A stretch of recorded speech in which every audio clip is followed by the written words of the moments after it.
Minsan okay naman talagang goal natin ng money to provide or for the family. Pero tignan nyo pa rin lagi kung masaya ba kayo sa ginagawa nyo. Kasi minsan, di ba, adyan nga yung pera pero wala ka na sa sarili mo. Hindi lang kasi hindi lang kasi money is not all about happiness, di ba? Oo. Tama, tama. 101% Pero agree. kailangan natin siya, pero yung tunay na kasi kasiyahan. It's priceless. Yes. Galing mo. Siyempre si God din. Oo, tama. Number tama. one.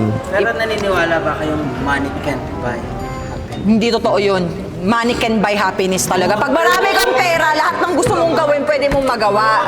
Mas long as masaya ka ha. Wag lang yung puro pera lang tas hindi ka masaya. Ikaw magalit yan, tinanong ko. Ngayon. Diba, sabi nga nila, ang may choice ay para lang sa may mga pera. Ngayon, nasa YouTube ka na, nasa lahat ka na ng platforms, talagang lahat may napanood ka. Ano yung pinaka-thankful ka sa lahat ng meron ka ngayon? Thankful ako sa maliit na bagay o malaking bagay na pinagkakalob ni Lord sa akin.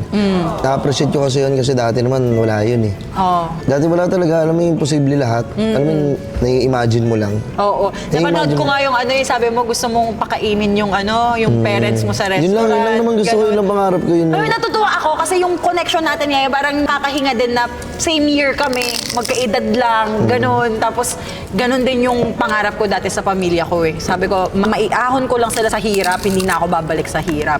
Hindi na natin sila ibabalik sa hirap. Kasi ang hirap nung may gusto kong ibigay, tapos wala ka namang maibigay. Galing nun. So, na-appreciate mo lahat. Lahat, kahit maliit na walang bagay. nagbago. Walang nagbago. Wala, ang nabago lang, hindi alam din naman ng mga kaibigan ko yung kasi malalapit sa akin. Ang nagbago lang sa akin, naging busy lang. Naging busy ka lang. Busy lang, tapos the rest, Ngayon, hindi ka na